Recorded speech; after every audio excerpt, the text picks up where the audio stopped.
EV Comply, simplifying your charge point installations. Friday the 30th of July, another week, another EV roundup brought to you directly from EV Comply.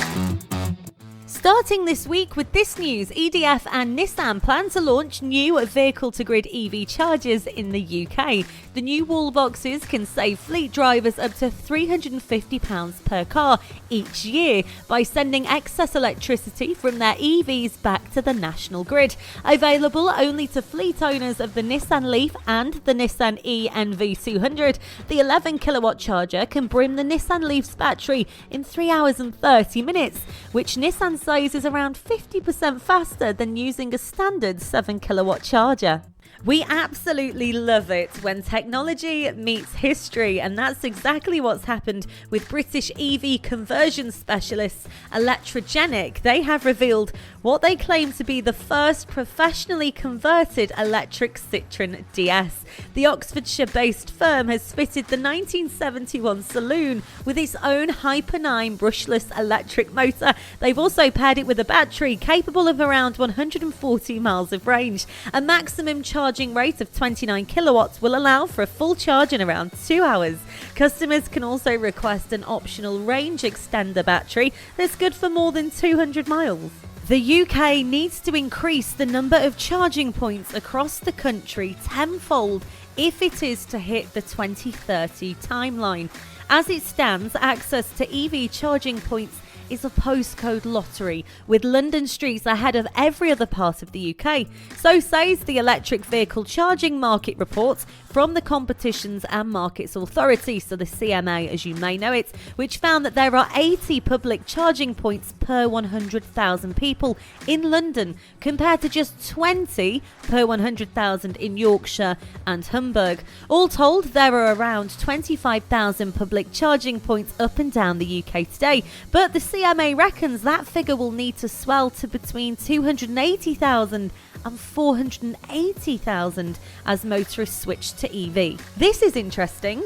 More than half of British motorists are considering buying a used electric vehicle as their next car. So that's around 52% of Brits who are willing to buy a used EV as the next car. Now, the survey from Admiral Insurance also found that 55% of drivers are looking to switch to a second-hand electric car within the next 5 years. To help drivers considering buying a second-hand EV, Admiral has created an online tool which highlights how much a second-hand electric car would cost on average, and you can check that out online. UK-based EV subscription provider Onto has attracted a further 126 million in its latest funding round. The combined equity and debt Series B round has accelerated the startup's total funding to almost 177 million and boosted its plans to expand both at home and overseas. Online technology news website TechCrunch reported that Swedish VC Alsvan and Dickinson had led the round on the equity raise, with British investment company Pollen Street Capital providing a senior secured asset-backed debt facility.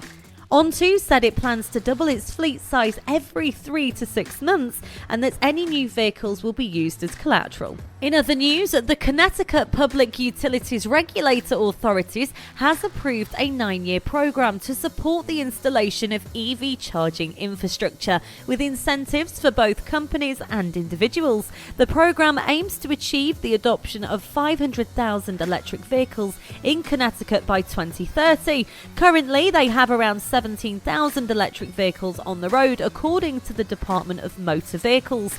CT is part of a 10-state initiative signed in 2013 that was designed to put 3.3 million zero-emission vehicles on the road. The decision directs the state's two largest electric utilities, Eversource Energy and United Illuminating, to administer the program, which is expected to launch in January 2022. The Transport Committee has called on the government to increase efforts to make electric car ownership more attainable for Britain's drivers. In a new report released this morning, the group of cross-party MPs outlined demands that ministers provide assurances the grid can cope with the surge in demand for electricity as EV sales rise, and that the public charging infrastructure is easy and cheap to use, as well as accessible for all drivers across the country.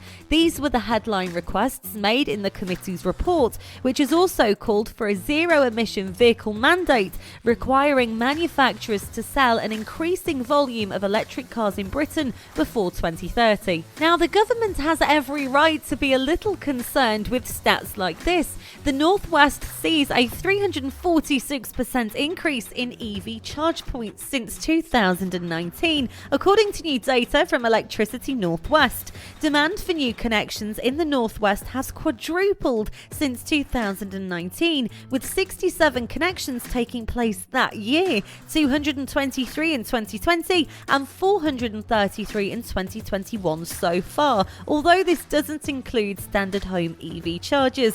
ENW's investment in support of this has also increased significantly, rising by 2,412% since 2019. Octopus Electric Juice adds more to its EV charging network. Statkraft-owned EV charging network operator Mer has signed a new roaming deal with Octopus Electric Juice. Users of Octopus Electric Juice now have access to 160 plus EV charging points operated by Mer nationwide throughout either the Electric Juice app or the RFID card. This helps to simplify payments, with the cost of the charge going on drivers' monthly home energy bills. Other charging networks signed up to Octopus Electric Juice include New Motion, Ionity, Charge, Upstart, Alpha Power, Franklin Energy, Life, Plug and Go and Osprey. It follows Mer along signing roaming agreements with New Motion and Power earlier this year. Also this week, TotalEnergies is to buy EV charging networks in Singapore. TotalEnergies said on Wednesday it has agreed to buy Singapore's largest electric vehicle charging network from fellow French firm Blue Group, known as Blue Charge. The network consists of more than 1,500 charge points installed in the city-state and represents about 85% of the charge points operating in Singapore. It aims to put in place 60,000 charging points by 2030. The energy giant is also developing EV charging infrastructure in other cities such as Paris, Amsterdam, London and Brussels. Polestar to rival Tesla as the EV upstart moves out of the malls. So they're not content to limit themselves to mall showrooms. Instead, the upstart premium EV company Polestar is to open a new out-of-town format, ramp up the global store expansions and hire 100 new tech heads at its Gothenburg headquarters to take on Tesla. Polestar's intent to boost its retail presence as part of a wider, ambitious new global growth plan, which includes a major push in the US, where it intends to retail from as many as 21 locations by the end of this year. Now, here in the UK, the EV brand will initially double its presence through the opening of new Polestar space stores in Birmingham and Glasgow before the end of the year, while it is also poised to launch in a further 9 global markets, doubling its total number of markets to 18. In supermarket news, Morrisons has reached a major milestone through its rapid electric vehicle charging network partnership with Equans, the new name for Energi's service-led activity. In total, the partnership has now enabled customers to save 2,000 tonnes of carbon and has dispensed 2,500 megawatt hours of energy, which is enough to power a vehicle around the planet 350 times. Pretty impressive. Powered by Equans' Genie Point network, there are currently a total of 218 charge points at Morrisons stores across the UK. Waitrose are also hot in the EV game. They've teamed up with Shell